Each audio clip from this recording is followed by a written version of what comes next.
on this subject, and just so you know, Dallas, I mean, I'm reading from the Zach's reporting here that just came out in my iPad, really, within the last hour, that says that the State Board of Elections is aware that the DOJ is going to be monitoring certain precincts within those 4 counties, and that chief judges must allow those federal observers in the polling places. This sounds like something that you sort of must accommodate here. The U.S. District Judge, who was overseeing this NAACP lawsuit in your state, said that she was, quote, horrified by the number of voters. You are trying to connect two things that we don't actually know that are connected. Okay. The Justice Department doesn't announce why they come. I'm not saying that, but I'm saying that you don't have a choice to welcome them or not, right? I mean, you kind of have to accept these federal observers. But you are asserting a reason why they are coming that we don't know is true. Is what I'm trying to tell you.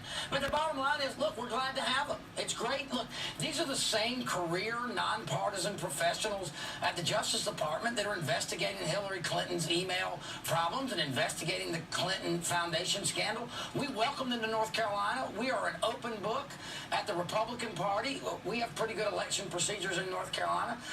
We have had some problems in Robeson County with Democrat vote buying. That's why we had to redo a couple of elections, and so we're glad that they can go down there and help us. Wait a second. Let me go back to this. You talked about some of the issues or your pretty good record, but I want to talk about this Reuters report on a batch of emails, including some of yours, that talk about obviously limiting voting hours in North Carolina. They're reporting that you wrote, quote, I'm pulling it up on screen here, Dallas, many of our folks are angry and opposed to Sunday voting, that 6 days of voting in 1 week is enough. They also report that you urged members of the GOP serving on county election boards to follow the, quote, party line on early voting. Giving you a chance here, explain that to us.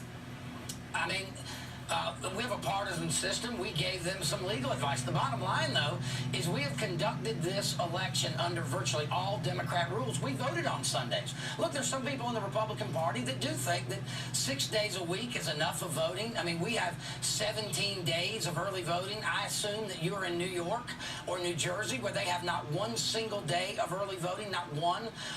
60 miles to my north, Virginia has not one single day of early voting. We have 17. North Carolina Republicans and our boards of elections have offered more early voting sites and more early voting hours than the Democrats ever did. And we are seeing record turnout with early voting. We don't have a suppression vote problem in North Carolina. The Democrats have a depression problem. And you know why? It's very simple. Their candidate, if elected, could have these on inauguration day. You're bringing props for our show here, Dallas? That's a pair of hands. Absolutely. Is this the kind of rhetoric that you want to be seeing 5 days out from an election? Look, here's the bottom line. Mr. Obama was here in North Carolina yesterday at Chapel Hill, a very liberal area, had a big rally. Guess what? He is not her. He is much more inspiring to people in North Carolina to vote than she is. You know, she is accused of misdeeds with her email. She is accused of problems with the Clinton Foundation. People in America don't trust her. And that's why Democrats have a depression problem. There is no suppression problem because early voting is vastly up all across North Carolina. So much to get into here, Dallas. I'm getting a hard rap from my producer, but I want to have you back to dive into some more of this. Well, I mean, you know, your producer should loosen up because we make good TV together, Miss Jackson. Dallas Woodhouse, thank you very much. Much more ahead on MSNBC. Melania Trump about to give her first